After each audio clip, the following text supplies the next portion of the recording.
So I'm recording. So welcome to our CCNA 3 class. Appreciate everybody being here. I'm going to open up with questions. Are there any questions about the course or the format or anything going on? I graded all of the packet tracers and the labs from OSPF that were turned in today. So everything up through lab 272 that you've turned in should be graded. Anything after that, I have not graded yet because they were due today. So I won't grade them until next week to give you a little bit of time to get everything in. But are there any questions before we kind of talk about OSPF configuration and then move into, we're actually going to skip the Network Security Concepts module because that's just a basic Security Plus module and jump right into ACLs. Angela, any questions? You're good, Kim? Okay. No, I'm okay on OSPF. ACL is not so much. All right. Well, I just want to do a real quick run through on OSPF configuration just to make sure, because this is one of the CCNA exam topics is configure single area OSPF. So I want to make sure we do go over it. This is our example network.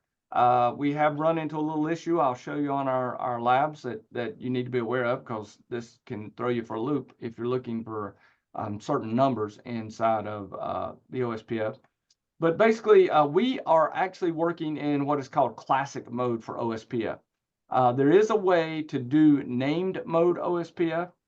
We don't really use that in CCNA. We will be using that in CCNP, and that is the only way you should really be doing it in the real world anymore is with named mode because it's got a thing called wide metrics, which supports speeds over 10 gigabits or 11 gigabits on links. But this curriculum teaches classic mode configuration. So we go into router OSPF and put in all, and I know that actually says process ID, and it is a process ID. So they do not have to match on each of your routers inside of the network. You'll learn about another routing protocol, EIGRP, where the number does have to match because it's basically it's like a work group number or work group name. But for OSPF, it's just a placeholder to run the OSPF process inside memory. That's it. So do a router OSPF, we'll turn on OSPF, and then you set up your router IDs. Now, one thing I did show last week, if you happen to go in and you see how I'm going to do a show IP int brief and show, well, if I can type it off, show IP int brief, you'll see I've already put IP addresses on this particular router on R2, but I'm going to shut down both of my interfaces. So I'm going to go to config T. I'm going to go int G001 shut, and I'm going to int LO1 shut. And I'm going to do show IP int brief to make sure they're both down. Okay, so we have no physical interfaces that are up. I have not set a router ID, and I'm going to try to turn on OSPF. So now I'm going to back out, and I don't have to do that. I could have done it right from there, but I'm going to do router OSPF 10. And look what happens. It's going to give me an error message saying OSPF failed to start because I cannot allocate a router ID. So remember, router IDs, when we set them or for OSPF, the router ID has 3 possible ways to be picked. 1, we set it with the router ID command, which is actually the best way to do it. Okay. What's the next option if there's no router ID set? Anybody remember what the next will be picked? Loopback. Yep, any loopback. So highest IP, it's actually the highest IP on a loopback. And then if nothing's on a loopback, it is the Highest active IP version 4. Yep, highest IP on an interface. And it will weirdly enough, it doesn't have to be in the area. It just has to be on the router, right? That's the thing that throws most people. Yep, exactly. It does not have to be on the router for DR and BDR on the area for the BR DDR election. It just has to be on some interface. Yeah, because if it's just treating it like an ID number, then it doesn't really care for doing metrics. Exactly. So that makes no difference at all. It's just whatever the highest IP is on an active V4 interface. Okay. And I will put an active interface because it is important. It has to be up and going because as you see here, OSPF would not start because I don't have an IP address. So I do a do show IP probe. That's why loopback is better because if your interface suddenly goes down, there goes your router ID. Exactly. Or even better is just set it. So we can just do router ID and here do 2.2.2.2 and boom. Now we got, if I do a do show IP protocol, we'll see our router ID is 2.2.2.2. All right. So just set it. That's usually the best way to do it. I'm going to int G. I'm gonna bring these interfaces back up. So no shut. Because interfaces go up and down all the time while we're changing things. Yeah, real world, they don't go up and down quite as much. So, or they shouldn't. They do, but they shouldn't.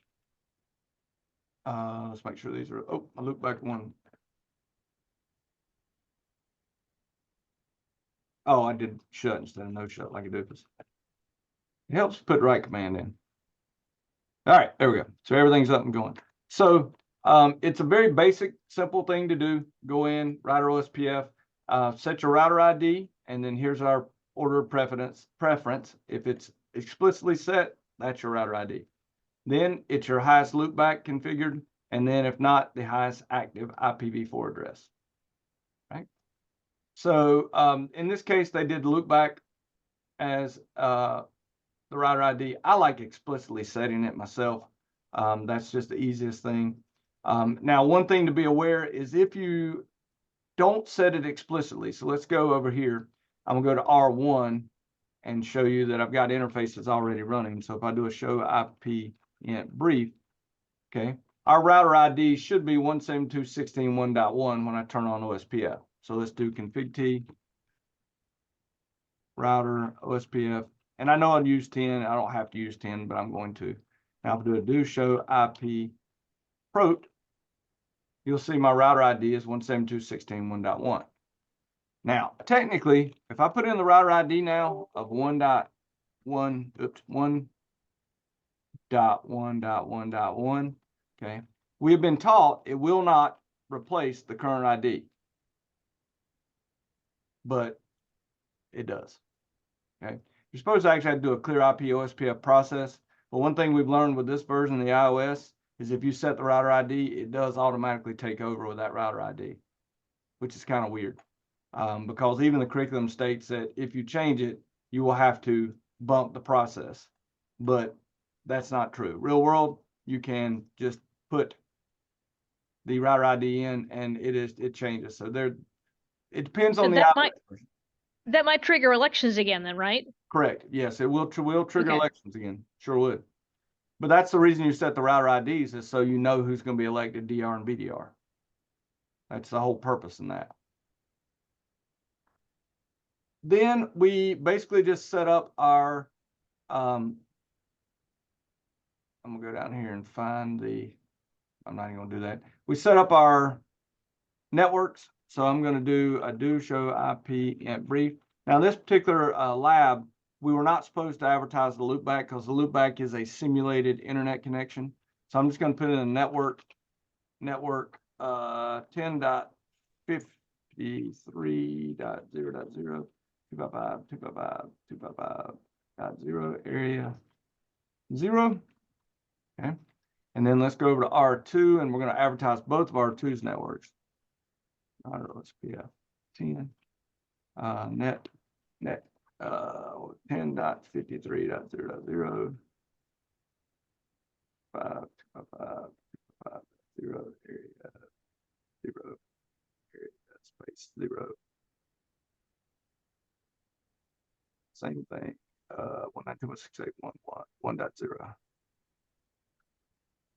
192.168.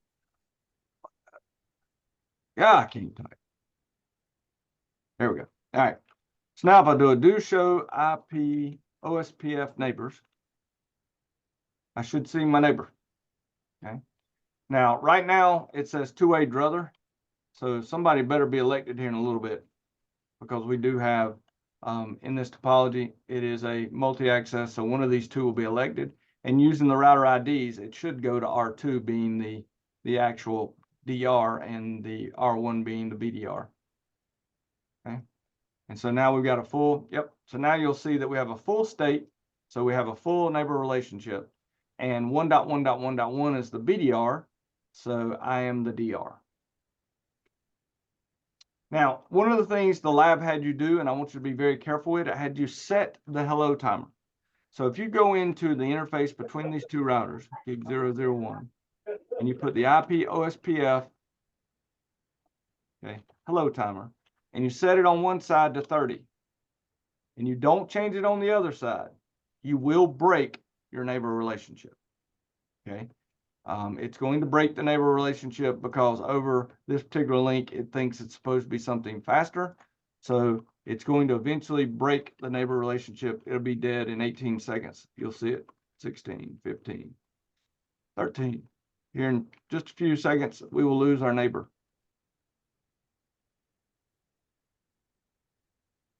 Like I'm watching an airplane launch.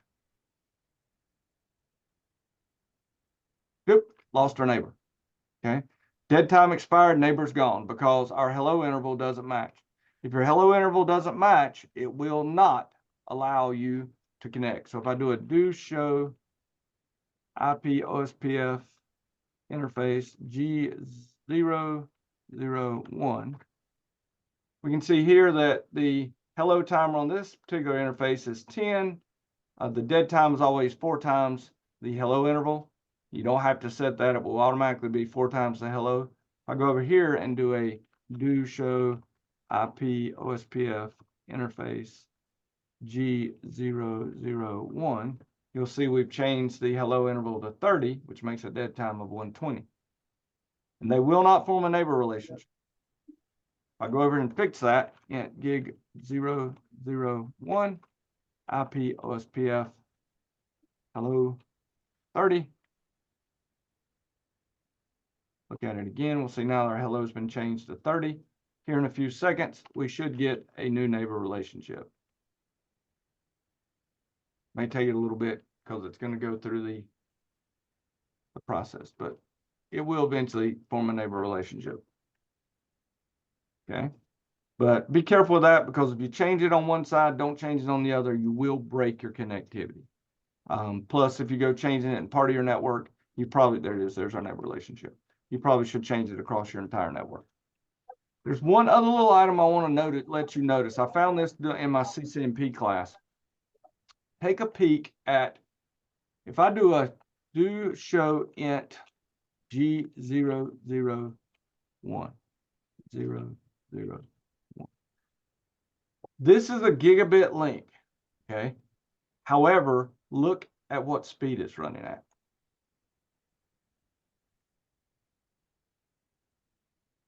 So when we look at show IP route, okay, so when I do a do show IP route, and if I was to look at the metrics for OSPF for this one network, okay, we would consider it, if we go to our gigabit speeds, that it would be faster than 2, okay? And we don't use wide metrics, so everything fast Ethernet or higher is considered to be 1. But be aware, if we ever are working in gigabit speeds and you have issues, check the speed of the link to make sure that your gigabit interface isn't accidentally running in 100 megabit mode. This is a result of NetLabs and the fact that this switch or this router is not actually connected directly into this router. It's actually connected into a control switch that is a 100 megabit switch. Has very little effect on anything in the CCNA, but if you're doing any CCNP work or if you're trying to learn metrics very carefully, so if you go do some labs on your own, be aware you could find some weakiness because of that.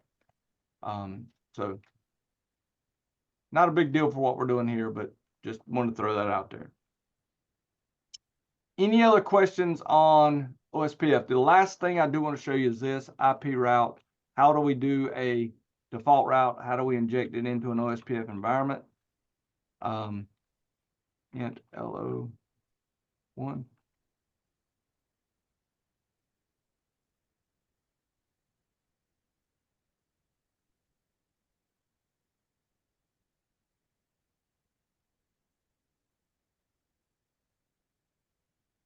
My interface.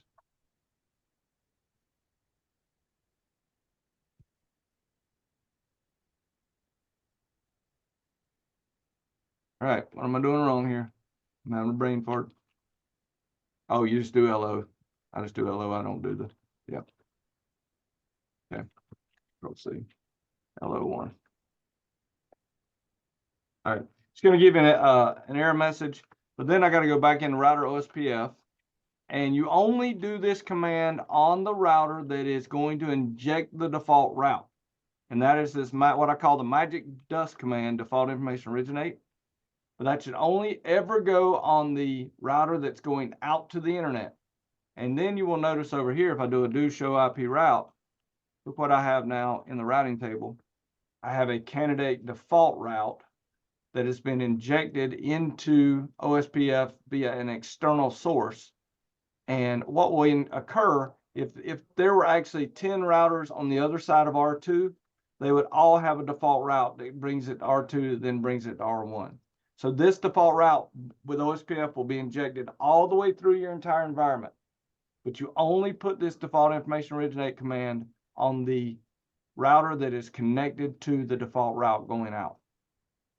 I see people put this on all the routers in the environment, but it doesn't, you don't do that. You only put it on the one going out, and then that route gets propagated to other routers. And then if we had 4 routers on the inside, it would keep going, propagating down through those 4 routers. Does that make sense? Okay. Well, it seems like y'all got OSPF, so let's jump over to access control list. All right. What is an ACL and what are ACLs? So I'm going to use this high-tech device again because I can type better than I can write. All right, access control list.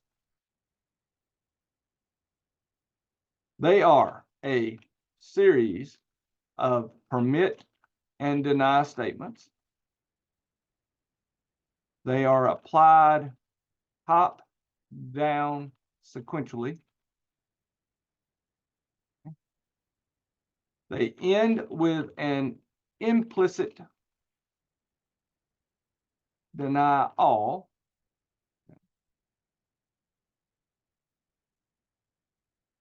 And you can have one ACL per protocol, per port, per direction. Call it the 3 Ps: per port, per protocol, per direction, right? Per. Access control lists typically have been used for security. However, that's just one of their uses. We also can use them to shape traffic.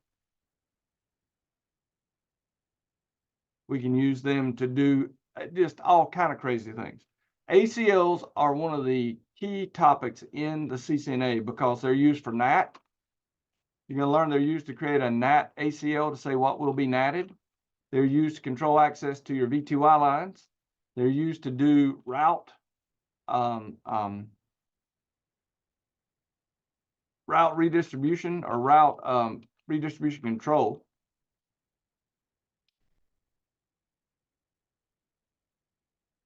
They are used for so many different things inside of the Cisco iOS. All right.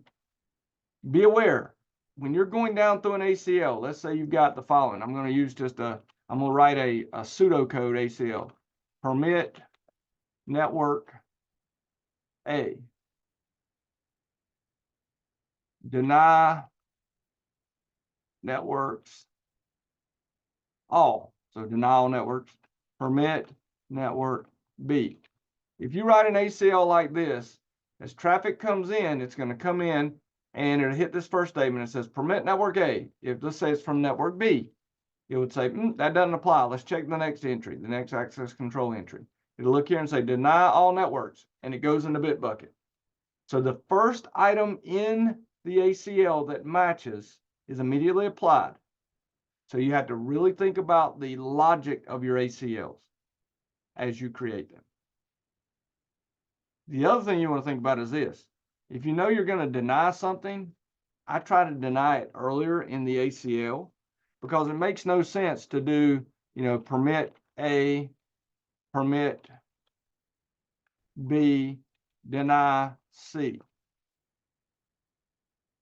And something from C comes in, it has to be run through this list, this entry, and then denied with this entry. So I would take, and as long as it's not going to cause any trouble, and again, you've got to think about the logic here, put deny C at the top, and then it would block it and then go down. And then remember at the bottom, even though you don't see it, there's a deny all down here that you don't see, an implicit deny any. So if you ever make an access list that's like this, and I've seen this happen before, deny C, deny B, and that's the access list you put on, you actually just create an access list that denies all traffic. So if you want to deny C and B, you then would have to do a permit all, and that would allow all traffic that's not C or B. So ACLs, you've got to use some logic when you're creating these things, okay? So we can do security, basic packet filtering firewalls with it. We can do flow control. We can do traffic filtering with ACLs.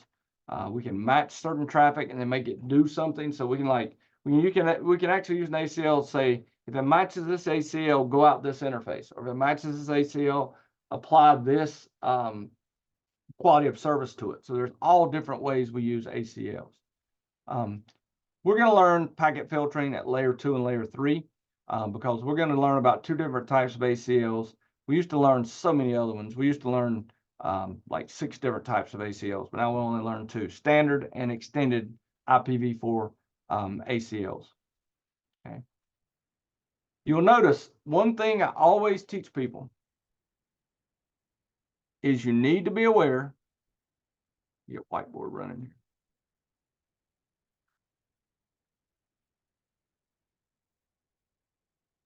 Whiteboard running, I'll pull it over and I'll draw you some terrible handwriting. Oh, we got chat here. Specific on to general bottom. Yep, that is correct. Exactly. That is correct, Kim. Do your specific first and general toward the bottom. Most of the time. And again, you got to, there are some reasons you wouldn't do that, but most of the time. All right, so let's say we got a router here and there's a person in the center of it. Okay, this is the extent of my drawing abilities, folks. The reason I put this here is because with access control list, you always see things from the status of the person in the router. So this is gig 001. This is in because it's going into the person in the router, and this is out. Likewise, this is out for 000. And that would be in because it's always from the standpoint of a person sitting in the center of the router. So when you're trying to figure in and out, that's the way to remember. Put a person in the middle, and whatever way it's going, that's how you keep it in mind. So I see that get a lot of people in trouble because they forget which way is in and out.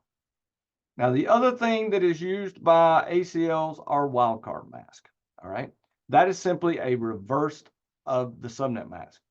And the easiest way to get a wildcard mask is to take the subnet mask. Says, let's say my subnet mask is 255.0.0.0. Subtract that from 255.255.255.255. You need to get 0.255.255.255. What you're actually doing is everywhere there's a 1 in the subnet mask, change that to a 0, and everywhere there's a 0, change it to a 1. That's what a wildcard mask is. Okay. So if you had a mask of /16, the wildcard mask for that would be 0.0.255.255. Because the /16 mask is typically 255.255.0.0. Okay. Does that make sense? Okay. Now, there's one little problem that people forget though. Anytime you look at an ACL, the wildcard mask is important, but the wildcard mask is absolutely useless without the IP address in front of it. In other words, if I give you a wildcard mask of 0.0.255.255, all that says is it's got to match the first 2 octets, but we don't know what those octets are. That's why all access control lists have some IP address in front of it, 192.168.0.0. So if we say permit that, it says allow anything that has in the first 2 octets 192.168. We don't care what's in the other 2 octets. Just it's got to match. So anywhere there's a 0 in the wildcard mask, it has to match. So how would I write a permit statement to match the network 10.17.12.0/24? So if I said permit, well, obviously you put the network first, so 10.17.12.0. What do y'all think the mask would be? That is 24, not 27. I know it looks like a 27, but it's 24. Kim or Angela? Either one? Angela? Go ahead. 0.0.0.255. Did I get my Correct. zeros in there? Okay. Yep. 0.0.255, which means any packet that comes in that matches 110.17.12 is going to be permitted. Whether it's .1 to .255 or even .0, it doesn't matter. It'll be permitted because we don't care what's in the fourth octet. We only care that it matches where the zeros are. Okay. So a wildcard mask is always in comparison to the IP address in front of it to actually get what value is going to be permitted or denied.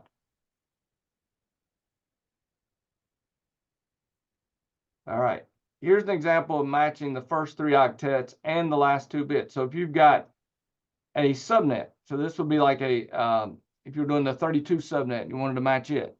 So this would be a, actually a 64 subnet, not a 32, a 64 subnet. So this would be a mask of 255.255.255.192. And that's the reverse of this.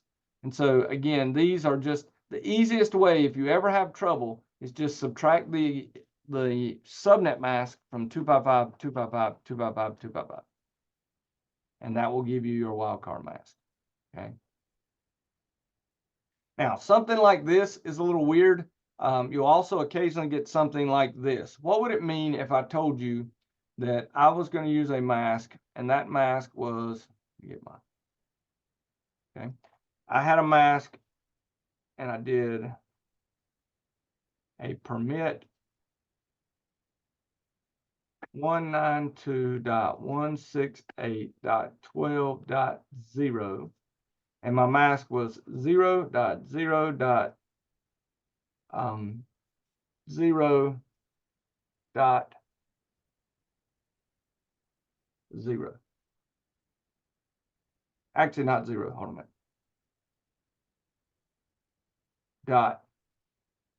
.254.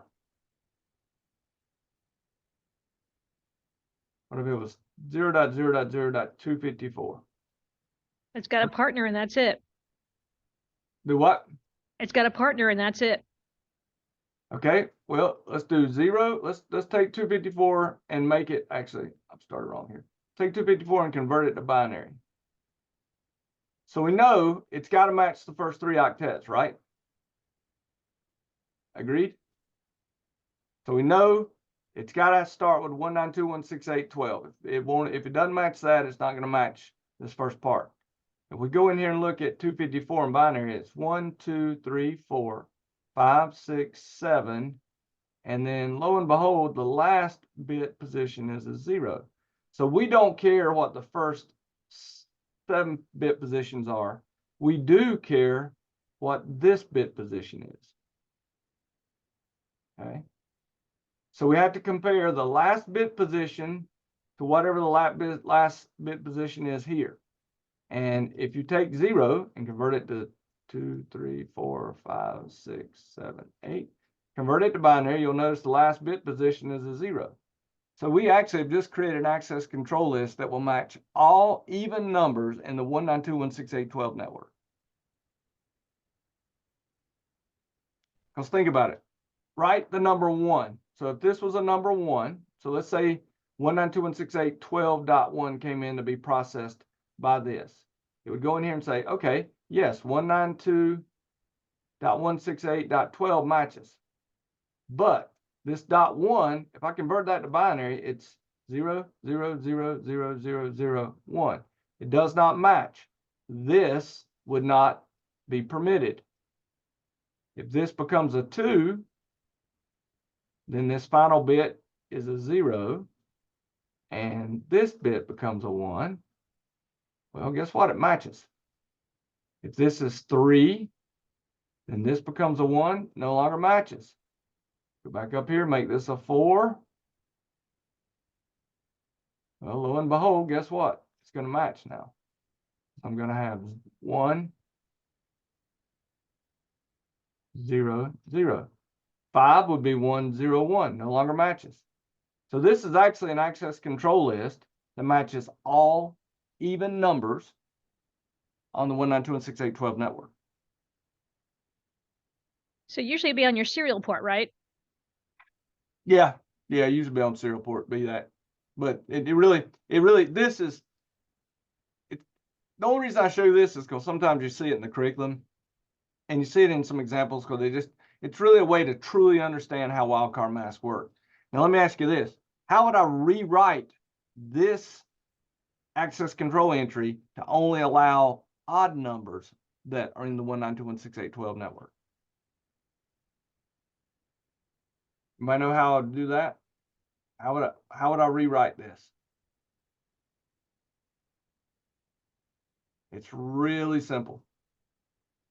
The wildcard mask will not change because it's still going to just look for the value in the final bit position.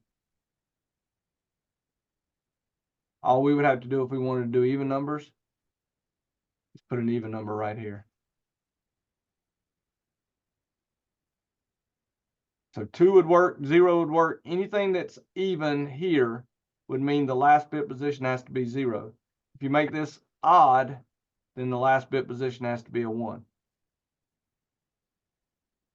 Okay. Again, that's a weird example. Let's do a better example. 192.168 12.32/27. Write me an access control entry that will deny 12.32 subnet. Write me one real quick and dump it in chat. So it's going to be a deny statement.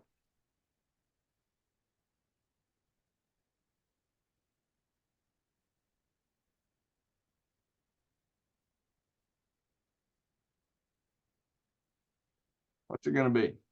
Both of you just put it in chat for me. You know it's going to be 192.168.12.32. And then your mask is going to be, take the mask you would have had, 255, Lord, I can't write.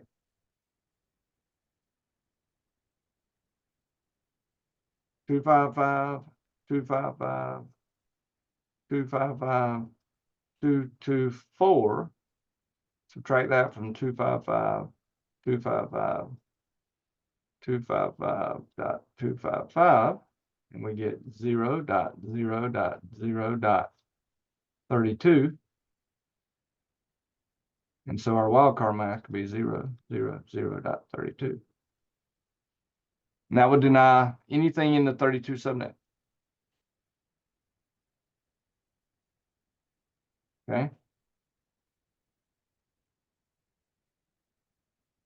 Yep, that is correct. And that's more useful than odd and even. I just like to show you that because you do see it sometimes in examples. All right, where's my mouse? There you are. All right. So if you need to match an individual host, by the way, you would use all zeros. Because that means I need every single bit to match the preceding number that comes before it. And there is a keyword for that called host. So we don't have to write out 192.168.1.1 and then 0.0.0.0. We can just do host 192.168.1.1. Here's matching a subnet. 1.1. Okay, so we're matching the subnet 192.168.1.1 or 1.0, which I would really call that a network and not a subnet, but whatever. And then here's matching a range of addresses. Okay, this is matching from 16 to 31. Basically that particular subnet inside of there. And the easiest way to do it is to take the existing, whatever happens to be the access control list, the subnet mask, and subtract from 255, 255, 255. So here's our examples they're giving you. Again, very simple to do. Now, thankfully, there are some keywords. We don't have to type these long words out. So if we wanted to match the host 192.168.10.10, we can just put host 192.168.10.10. And this quad 0, quad 255 means match anything. So the keyword is any. So if you want to permit this host and permit anyone else, now this is kind of a dumb access list, is it not? I mean, seriously. Because if you're permitting the host and everybody else, you just permitted everybody. All right, so it's just an example access list. Not one that really is all that important for you. Guidelines, remember, one inbound ACL per protocol, per port, per direction. So you can see here we can have one inbound or outbound IPv4 or IPv6. We have one inbound, outbound MAC address, ACL, et cetera, et cetera.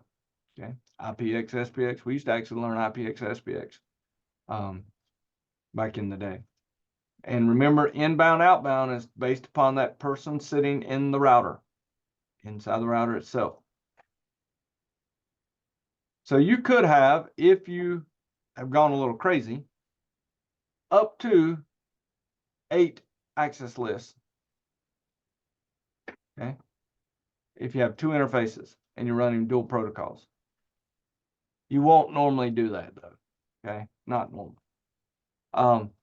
Some best practices. One is write your ACLs in Notepad before you ever put them into your router. Write them in Notepad and look at your logic and make sure it actually does what you think it's going to do. Edit them in a Notepad or in a text editor. Notepad++ is a great one to use. Document them using the remark command. So you can go in there and put what this was for. We're blocking this because of this. And then test them in a development network, because the big thing is once you apply an ACL, it immediately goes into effect. And that is a important object for you to realize too. ACLs, when you create them, there's a 2-step process. If you're not careful, you'll lock yourself out with these. In a hurry. Yep, in a hurry. So I'll show you a little trick here in a second. But you can do, the first thing you got to do is create the ACL. But then the ACL does absolutely nothing until you apply it to an interface. Okay. Show you a little trick I learned. Let's say I'm remoted. Let's say R2 was in a city 4 hours away from me, and I'm starting to put some ACLs in. You could do reload in, and you can put 10 minutes. Okay. Save the config. Okay. So now what's going to happen is it should reload in 10 minutes. Okay. So in 10 minutes, it's going to reload. I can put my ACLs in. If I don't, long as I don't write it, long as I don't do a do write, so let's say I lock myself out, in 10 minutes, this thing's going to reboot itself and go back to the old config. So with that reload command, now, if it's correct and I don't want it, then you got to get rid of the reload command. Okay. So I had to turn off the reload command.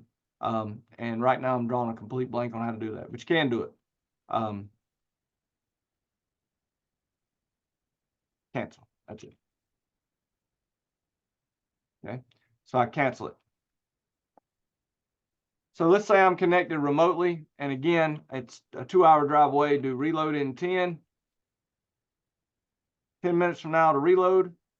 I make my ACL changes. I don't lock myself out. Okay. I don't lock myself out. Everything's good. I could cancel the reload and save my config.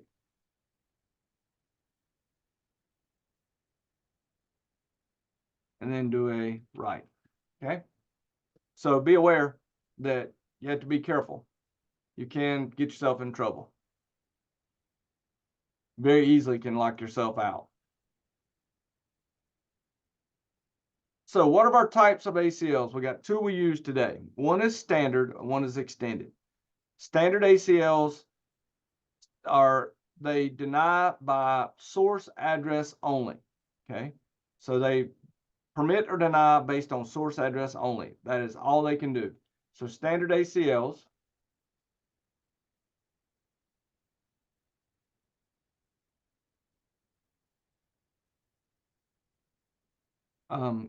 deny or permit based on source only, IP only. Okay, you typically put these as close to the destination as possible. All right, and it'll make sense when we get there, but there's reasons for that. And then extended ACLs deny or permit based on source, destination, protocol, port, all kinds of things. And you put them, when you apply them, as close to the source as possible. Now, I call this standard ACLs are kind of the shotgun approach. You get in the basic area. Okay, you can't be super specific because you're only going to be filtering by the source IP. Extended ACLs are more like a rifle. We're able to get right on target. We're able to say this source to this destination using TCP port 80 or TCP port 53 or UDP 53, whatever. So extended, we are able to do very precise access control list. Standard, we can't get quite as precise because we can only do the source. Okay. Now, numbered ACL or standard ACLs have the numbers 1 through 99. If you're doing them numbered, or 13 to 1399. Extended ACLs do 100 to 199 or 2000 to 299, or you can use what are called named ACLs. And with that, you just put IP access list and then tell it what type it's going to be, extended or standard, and then give it a name. Okay. Where people really get in trouble is this. All Cisco iOS is case sensitive because it's Linux based. So if you name your access control list FTP-filter, all caps, when you go to put it on the interface, you've got to use FTP filter, all caps. If you put it in lowercase, that ACL doesn't exist.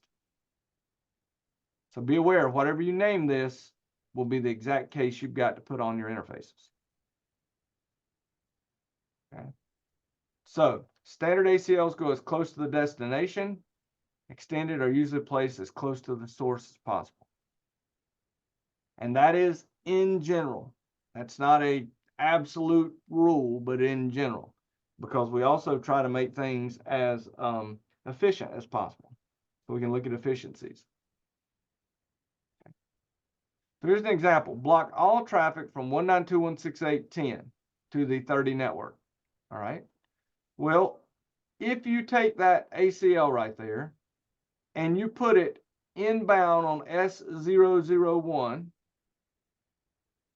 you're going to block the 10 network from getting to the 30 network, but you're also going to block it from getting to the 31 network. So what you really should do is you should put this access list on the outbound interface for gig 000. And then that way it would only block traffic from 10.0 to 30.0 and allow all other traffic. By the way, how would we write this ACL? It's the standard ACL. Access dash list. We're going to do it with numbers 1. Deny 192.168.10.0.000.255. And then what do we have to have?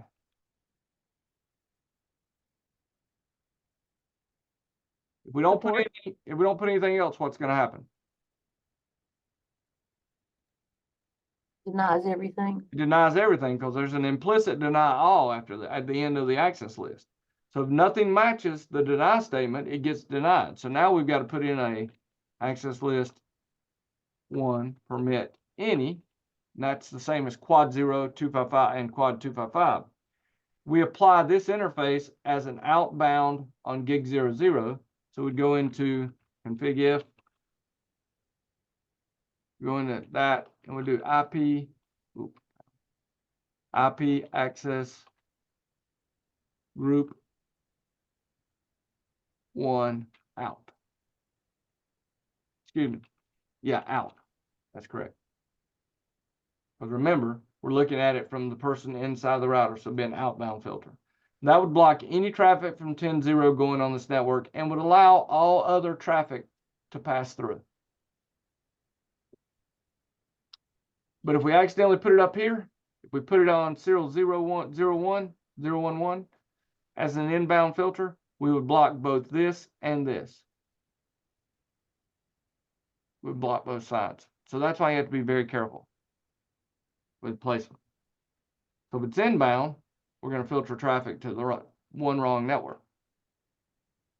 Now, if you did need to block traffic to both of these, so let's say we were wanting to deny to both 30 and 31, then the place to put it, the most sense would be on S011. You would not want to put them as outbound on both gig 000 and 001. Okay, so let's say I was blocking all traffic from 10.0 to the 192.168.30.0 and the 192.168.31.0. I could do it like this. I could go in there and say, okay, I've just blocked them to the 30 network. Now I'm going to go into my other interface. So I'll go into gig 001 and 000 and put it as an outbound interface or an outbound access list. The reason that doesn't make any sense is because every packet from 10.0 would come in here. It would go into R3, have to be routed. So it's going to have to go to the Ceph. It's got to be routed. It's going to go across, and then it's going to be dropped on the way out. So if we knew we needed to actually block it for both of these networks, put it as an inbound on S011, because that's the most efficient, even though that's not as close to the destination as possible. It's a more efficient use. That would, of course, assume we're not putting any other interfaces on R3, and there are no other networks on R3 that 192.168.10.0 would need to get to. So we talk about these rules, but placement is not always absolute. Okay, so here's an example, blocking FTP and telnet traffic from the 11.0 network to the 30.0 network. It would make the most sense to stick it here coming in. And the reason it make the most sense is you want to go ahead and block. If this traffic's going to be dropped anyway, don't put it on 1010, because then the traffic has to traverse the router's interface, come on an ingress, get lookup, go through Ceph, go out the egress, and then it's going to be dropped on the way out the egress. Just drop it on the way in. And that gives you a lot more efficient placement of your ACL. Okay. Questions about that? None at all. Everybody good? All right. Well, let's just look real quickly at just the rules for creating an ACL. So creating a standard ACL, here's the syntax: access list, the number from 1 to 99, or you can name it, permit, deny, source, and then source wildcard. And then log will have it logged into the log every time this particular entry is hit. Then you apply it. Here's a named standard ACL. You just do IP access list standard and give it a name. And then you have to apply it to an interface. Don't forget, until you apply it to an interface, it's useless. It does nothing. So IP access group, either the number or the name, in or out. It has to be applied.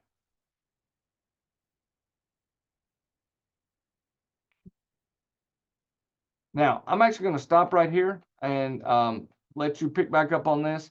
I need to let you know next week, how many of you are going to our meeting next Tuesday? Anybody coming? Yep, Kim's coming. Most of us will be at the ASC meeting on Tuesday the 5th, and then we're going to be at the NCCIA on Wednesday. So we are not going to have this class next week. We will not be meeting for this class. So you need to just keep working on the assignments we have. But we will have class the next Wednesday.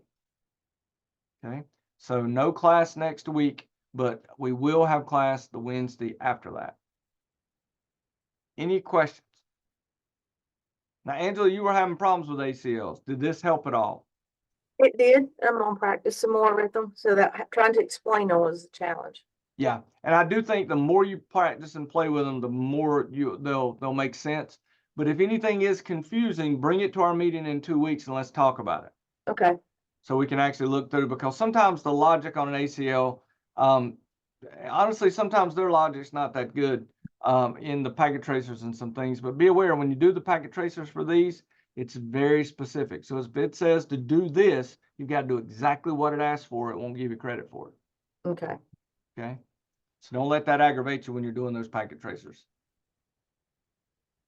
All right, everybody, I'm going to stop the recording.